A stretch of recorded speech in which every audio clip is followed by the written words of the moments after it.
When I left for my last deployment, the sun was barely up over the Texas horizon. My ranch, my pride and sanity, gleamed in that morning light like it always had. Acres of open land, a white-fenced pasture, and the small ranch house I'd spent 6 years rebuilding with my own 2 hands. Before I left, I checked the locks twice, sealed up the barn, and left my neighbor Jim a spare key just in case of emergencies. I'd done my share of deployments before, but this one felt different. Something in my gut told me I was leaving more than my home behind this time. Maybe it was just the usual pre-deployment nerves, or maybe it was the universe trying to warn me. Either way, I brushed it off. I had orders to follow and soldiers depending on me. When you're a staff sergeant in the U.S. Army, you learn to lock your emotions in a box and move forward. That's exactly what I did. 7 months later, I was standing on a tarmac half a world away, dust coating my boots, counting down the days until I could come home and see my ranch again. Those long deployments test everything in you, the patience, the willpower, the sanity, but I kept pushing through. On the worst nights, when mortar rounds echoed in the distance and sleep felt like a luxury, I'd close my eyes and imagine the creak of my porch swing, the smell of cedar, and the quiet hum of cicadas out back. That memory kept me grounded. That place was home. It was freedom. When we finally touched down back on American soil, I barely made it off the transport bus before unlocking my phone. Hundreds of missed messages and a few dozen voicemails loaded in, but one in particular froze me cold. It was from my neighbor Jim, left 2 months earlier. His voice was shaky. "Hey buddy, you might want to call me when you can. There's been some strange stuff going on at your property, something about an HOA. Some guys came around calling themselves neighborhood enforcement, said they had paperwork. I tried to stop them, but, well, just call me HOA." I didn't live in a subdivision. My ranch was zoned rural, sitting on privately owned acreage outside of town limits. The nearest homeowners association was 5 miles away, and they sure as hell didn't have any jurisdiction on my land. I replayed the voicemail twice, each word sharpening my pulse. What the hell was going on? I called Jim immediately, but it went straight to voicemail. I left one message, then another. Finally, after an hour, he called back. The line was quiet at first, then his tired voice came through. "Man, I didn't know how to tell you this over the phone, but your place, it's not yours anymore. At least that's what these people are claiming. Some group calling themselves Lone Valley HOA Enforcement showed up with badges. Fake ones, I'm guessing, saying they repossessed your land due to unpaid community fees. They said you abandoned it." My throat went dry. "Jim, what the hell are you talking about?" "I'm serious, man. They had trucks. They moved in with some realtors. Next thing I knew, there was a damn for sale sign on your gate. Couple weeks later, a family moved in. They bulldozed part of your barn and started fencing off the pasture. Said they bought it legally from the HOA. I stood there in the airport parking lot, surrounded by families hugging their soldiers, tears and joy everywhere, and I felt nothing but heat boiling up my spine. My land, my ranch, my home. Sold while I was risking my life overseas. I drove straight from base to the ranch. The closer I got, the more off everything felt. New mailboxes lined the gravel road, freshly painted, uniform, like some neighborhood committee had ordered them in bulk. At the gate that used to have my name carved in oak, there was a polished metal sign. Lone Valley Homeowners Association, private community property. I stopped the truck and stepped out. My boots hit the dirt, my hand tightening around the gate latch that no longer belonged to me. A man in a polo shirt and aviators walked up from the other side, clipboard in hand. He looked at me like I was trespassing. "Can I help you, sir?" I stared through the bars. "Yeah, you can start by explaining why you're standing on my land." "Your land?" He gave a quick laugh. "Sir, this property is part of the Lone Valley HOA. The previous owner forfeited it due to unpaid community fees and abandonment. I suggest you take it up with our legal department if you think there's been a mistake." I didn't answer. I just stood there staring past him, at my house. My front porch, my barn half collapsed. My truck still under the awning, the one I'd left there when I deployed. Someone else's curtains in my windows, someone else's kid's bike on my porch. He followed my gaze. "Sir, I'm going to have to ask you to leave. This area is for residents only."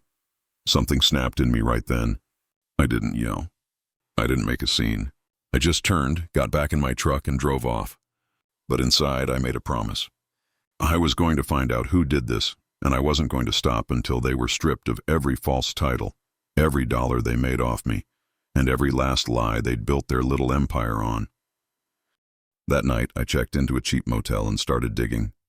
The Lone Valley HOA had a slick website, professional-looking documents, and a mailing address in town, but no legal incorporation records, no board listings, and no filings with the county clerk. Nothing. The more I looked, the clearer it became. This wasn't a real HOA. It was a front. Someone had fabricated an entire organization to seize properties and resell them while owners were away, and they'd picked the wrong soldier to steal from. I contacted the local sheriff's office first. They listened politely but seemed hesitant. "Sir," the deputy said, glancing at the papers I'd printed out, "these folks filed deeds and sale records through the county office. It looks legitimate on paper. You'll need a civil attorney." "Legitimate?" I snapped. "I was on deployment for the United States Army.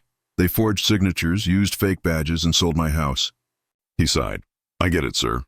But unless you can prove forgery or fraud, my hands are tied." That was when I decided to take a different route. I drove to the nearest Army JAG office. Military legal officers, people who dealt with federal law and knew how to handle things when soldiers got caught in civilian corruption. I explained everything: deployment records, property documents, and the timeline.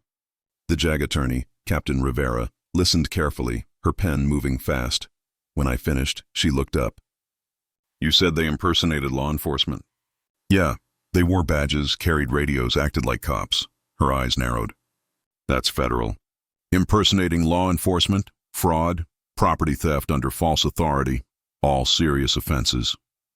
For the first time since I came home, someone looked like they believed me." She made copies of everything and said, "You let me handle the legal part. But I'll warn you, it's going to take time. These people built something complex. They'll hide behind paperwork, shell companies, and fake legal filings. But we'll get them." And that was the start of it. Weeks turned into months of investigation. JAG coordinated with federal property fraud units in the county prosecutor's office. Turned out, Lone Valley HOA was run by 3 people: a fake security contractor, a disbarred realtor, and a man named Randall Briggs, who styled himself as Chief Enforcement Officer. They'd set up a fake HOA network targeting deployed service members and elderly landowners. They'd forge unpaid fee notices, file false liens, and repossess properties before reselling them to unsuspecting buyers. It was systematic theft, wrapped in fake legality. When the Army and DOJ finally raided their offices, I was there. Watching those fake badges hit the floor was the most satisfying sight of my life. But that wasn't the end. The buyers who had moved into my ranch claimed innocence. They'd bought the property in good faith. And by law, they were victims too. So the legal fight stretched on. Federal restitution, civil suits, title restoration. It was a long, brutal process. But every hearing brought me closer. And through it all, I kept my composure. No yelling, no threats, just cold, precise patience. When the final verdict came, the judge's words echoed through the courtroom like music. "The property known as 417 Lone Valley Ranch Road is hereby returned to its rightful owner, Staff Sergeant Daniel Cole. All fraudulent filings and liens are null and void." I exhaled for the first time in months.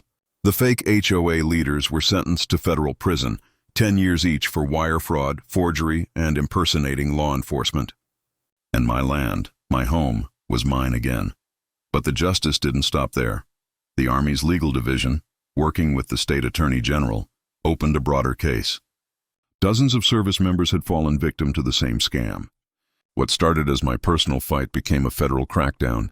Within a year, every fraudulent HOA in the region was dismantled, properties restored, records corrected. The county sheriff personally delivered the eviction notices to every fake HOA officer still holding stolen land. The irony was poetic. They were removed under lawful authority, the same power they pretended to have. When I finally drove back to my ranch, fresh title in hand, I parked at that same gate. The fake sign was gone. My nameplate was back. The wind carried that old smell of cedar and dust. Jim came out from his porch across the road, grinning wide. "Told you, buddy. Justice always comes around," I smiled. "Yeah," I said quietly, stepping through the gate. "Just takes the right kind of soldier to bring it home." The day I stepped back into my ranch, everything was both familiar and foreign. My boots crunched against gravel that used to feel like home. The walls smelled faintly of paint and someone else's life. Cheap air freshener, detergent, perfume. I walked through each room in silence, running my fingers over the edges of windowsills I'd sanded myself years ago. The floorboards still creaked in the same spots. The fireplace mantel still had the faint scratch where I dropped a wrench that one summer I rebuilt it. But the place had been violated. Every corner reminded me of what had been taken, and what I'd had to fight to reclaim. I spent that night alone on the porch, a single lamp glowing beside me. Jim had dropped off some coffee earlier, refusing to let me help carry it. "You just sit, soldier. You've done your fight." But he didn't know. My fight wasn't over. Because while I'd gotten my home back, I'd uncovered something far bigger. The Lone Valley HOA wasn't just an isolated scam.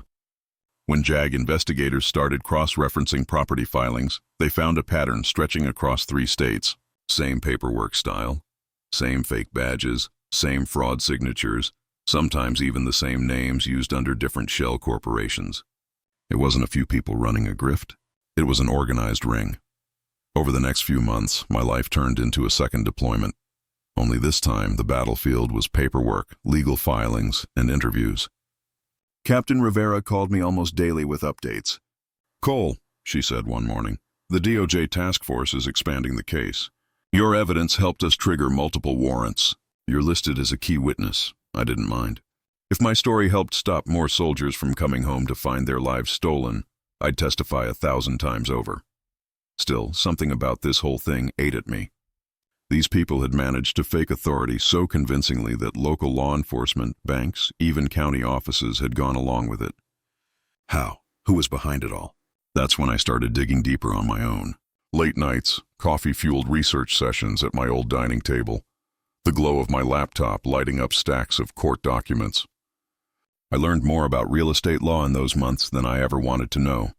Fake notary stamps, misused power of attorney forms, dead company names used as seller agents, and one name kept popping up, Briggs Property Solutions. Registered out of Nevada. President of the company? None other than Randall Briggs, the same man who ran Lone Valley HOA. Only now, instead of a polo shirt and a fake badge, he was appearing in court filings as a real estate developer. The arrogance of it burned through me. The man had stolen my home, gone to prison for it, and was already planning his next move under another alias. I called Rivera. "He's doing it again." "Under a different name," she sighed. "We're aware. He's out on bail pending appeal. Legally, he can operate a business, but if we find he's targeting service members again, we'll nail him." I looked out the window at the pasture, the wind pushing tall grass in waves. "Then I'll help you find proof." The next few weeks turned into a quiet hunt. Rivera connected me with a federal investigator named Agent Marcus Hale, a tall, stoic man with eyes like steel and a handshake that meant business. He wasn't the kind to waste words. When we met in Austin, he slid a folder across the table. "We're building a federal racketeering case. Briggs and his partners are laundering money through fake HOAs and property trusts. We just don't have enough witnesses willing to come forward. Most don't even know they were scammed yet. Then we find them," I said. That was how I found myself driving across Texas for the next month, knocking on doors, meeting veterans and elderly landowners whose lives had been quietly dismantled by the same scam. One man, a retired Marine named Tucker, broke down when I showed him the documents. "I thought I was losing my mind," he said. "They told me I hadn't paid my community dues. I don't even live in a community. I live in the damn desert." I knew that feeling too well. The disbelief, the confusion, the anger that slowly hardens into something colder. Purpose. By the time I got back home, I had stacks of signed affidavits. Dozens of people, different counties, same fake HOA names. We gave it all to Hale's team. Within weeks, the operation had a name, Operation False Deed. The Justice Department went public. Press conferences, national headlines, and even a segment on 60 Minutes. I wasn't named directly, but reporters referred to me as a deployed U.S. soldier whose property theft exposed a nationwide scam. I didn't care about the fame. I cared that people finally knew. The next time I saw Briggs was in federal court. The man had lost his fake charm. His expensive suit looked stiff, and the smirk he used to wear like armor was gone. When the prosecutor laid out the evidence, The forged HOA documents, the fake cop IDs, the fraudulent escrow accounts. He didn't even look up. Just stared at the table, hands clenched. When I was called to the stand, the courtroom went silent. The judge, a stern woman with a voice that carried weight, asked me to recount everything.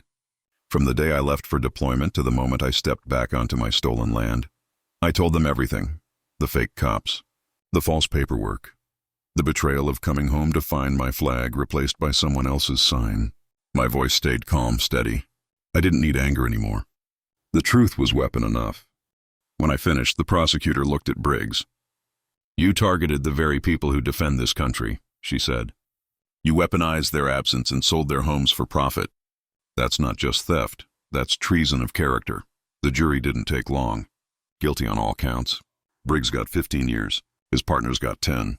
And for the first time, I walked out of a courtroom feeling that the world had tilted back toward balance. But justice, as I learned, isn't a single moment. It's a ripple. A year later, I was invited to Washington, D.C. to speak at a congressional hearing about property fraud against military members. I sat in front of senators, cameras flashing, and told my story not as a victim, but as a soldier who fought a different kind of war. One fought in courtrooms instead of deserts. Afterward, a senior JAG officer approached me. "Staff Sergeant Cole," she said, "you ever think about joining the legal corps?" "You've got the heart for justice," I laughed softly. "Ma'am, I think I've had enough paperwork for one lifetime." But her words stuck. Because deep down I'd found something in this fight, a purpose that went beyond combat. I knew what it felt like to be powerless, and I never wanted another soldier to feel that way again. So I started volunteering with veteran legal aid programs, helping others navigate property rights, fraud cases, and civil disputes. Sometimes justice doesn't come in the form of handcuffs or verdicts. Sometimes it's a late-night phone call from a veteran saying, "They can't take my house now."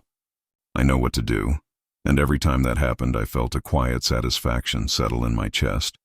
But one day, about a year later, I got a letter that shook me in a different way.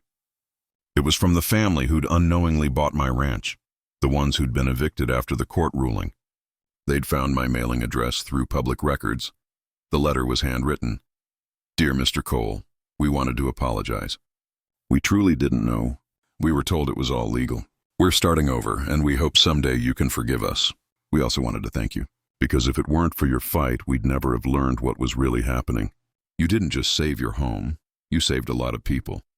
I stared at that letter for a long time. Then I folded it, tucked it in my jacket, and drove into town. There was a small cafe near the courthouse, one that had become my refuge during the case. I ordered coffee, sat by the window, and let the memory of it all replay like a movie in my head. Justice doesn't erase scars. It doesn't give back the nights you lost or the peace they stole, but it restores something else, belief. The belief that truth still means something. That the system, though flawed, can still serve the righteous if you refuse to quit. That night I drove home under a wide Texas sky. The stars were clear, bright, the kind of sight you don't get in war zones or courtrooms. I parked by the barn and turned off the headlights. For the first time in years I felt still, whole. As I stepped out, I looked up at the flagpole near the porch. The wind caught the flag just right, making it snap and ripple in the dark. I raised my hand in a slow salute. Not out of duty this time, but gratitude, because no matter how deep corruption ran, no matter how many pretenders wore fake badges, real justice still had soldiers willing to stand guard over it. A year after the congressional hearings, life had started to settle into something resembling normal, or whatever normal means for someone who's seen war both overseas and in his own backyard. My ranch was whole again, the fences rebuilt, the barn repainted. I'd replaced the porch swing, though sometimes when I sat there at dusk, I could still feel the ghost of the old one creak in the wind, like it remembered everything that had happened. The land was healing, and so was I. Every week, I got calls or emails from veterans who'd heard my story online or through the media. Some were furious, some desperate, but all of them carried the same question. How did you fight back and win? At first, I tried to answer them one by one. Late-night calls, long messages, step-by-step advice. But it was too much for one man. So I met again with Captain Rivera, who was now promoted to major. "You've built something bigger than one case," she told me. You need to make it official." So I did. With her help, I started a non-profit, Homefront Integrity Project, dedicated to protecting service members' property rights while they were deployed. We partnered with JAG, veteran lawyers, and even civilian law students who wanted to volunteer. Within months, we were handling dozens of active fraud alerts, identifying shady paperwork before it turned into a disaster. Every case reminded me how fragile justice could be, and how powerful it became when people refused to stay silent. One day, while sorting through case files in my office, I came across a folder marked Briggs Appeal. My chest tightened. Apparently, Randall Briggs had filed for appeal, claiming he'd been unjustly targeted due to bias against HOA administrators. The audacity made my blood boil. Rivera called me later that evening. "Don't worry, Cole. His appeal's already being shredded by the courts." "The evidence stands," I nodded, pacing across the living room. "Good, because people like him, they don't learn unless the consequences last." And they did. Briggs' appeal was denied. His sentence upheld. Every company he'd ever tied himself to was now blacklisted from real estate registration across multiple states. The system that once turned a blind eye was now on high alert. But as much as I wanted to move on, something in me couldn't rest. Justice was done, yes, but closure is different. Closure comes when you can look at the wound and no longer feel the sting. That came unexpectedly one morning. I was driving into town when I saw a for sale sign at the edge of the neighboring property. The one that used to be managed by another fake HOA affiliate. A young couple stood by their truck, clearly nervous, talking to a realtor. I pulled over, got out, and approached. "Y'all thinking about buying this place?" I asked. The man nodded. "Yeah, we're both veterans, just looking for somewhere quiet. But honestly, all this HOA stuff around here's got us spooked." I smiled faintly. "Not anymore. Those crooks are gone for good." He tilted his head. "You're the guy from the news, right?" "The one who—" I waved it off. "Just someone who didn't back down." We talked for a while, and when they left, I watched their truck drive off down the dusty road, sunlight glinting off the rear window. It hit me then. This land, these communities, they weren't just properties. They were legacies, and legacies needed guardians. That night, sitting on my porch with a fresh cup of coffee, I opened my old deployment notebook. I hadn't touched it in years. The pages were full of coordinates, notes, half-finished thoughts written between missions. On one page, in faded ink, I'd written a line from a briefing I gave to my unit once. "You can rebuild walls. You can replace steel. But once integrity is gone, the whole structure falls." I stared at that line for a long time. Then I grabbed my pen and added something beneath it. "That's true for nations, too." The next few months moved fast. The Homefront Integrity Project got federal recognition and funding. Rivera became its legal director. Agent Hale was appointed to a national task force on housing fraud. And I, somehow, became its public face. The reluctant soldier turned advocate. It wasn't about fame. It was about the principle.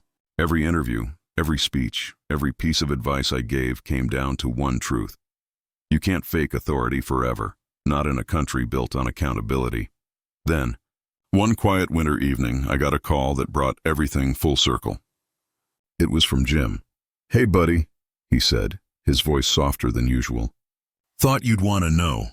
They're turning the old HOA building downtown into a veterans resource office." City Council voted unanimous. I laughed, shaking my head. "That's poetic justice." "Sure is." "You did good, Cole." "Damn good." After we hung up, I stepped outside. The air was crisp, the stars sharp against the black sky. I walked to the gate, the same one I'd once grabbed in anger when I found that fake sign there. Now it bore a new one, small metal, engraved simply Lone Valley Ranch. Private property of Staff Sergeant Daniel Cole, U.S. Army. Rated no HOA. No fraud. Just truth. And as I looked out across the land, the rolling fields, the distant lights from neighboring farms, the faint hum of peace, I realized something profound. This wasn't just a story about losing property or winning it back. It was about something deeper. The quiet war between greed and integrity, between those who exploit the system and those who uphold it. Justice isn't always loud. Sometimes it's a knock on a fraudster's door at dawn. Sometimes it's a court order delivered by a calm sheriff. And sometimes it's just one man refusing to give up on what's rightfully his. Before heading inside, I paused by the fence, running my hand along the cool metal. "We're home," I murmured. Not to anyone in particular, just to the land itself, and maybe to the ghost of every soldier who never got the chance to come back to theirs. In the distance, the faint light of dawn broke over the horizon. It spread slowly across the fields, bathing everything in gold. I stood there until the first rays touched my boots, and for the first time in a long time, I felt completely at peace. Because justice, real justice, doesn't always come fast. But when it comes, it stays, and sometimes that's enough.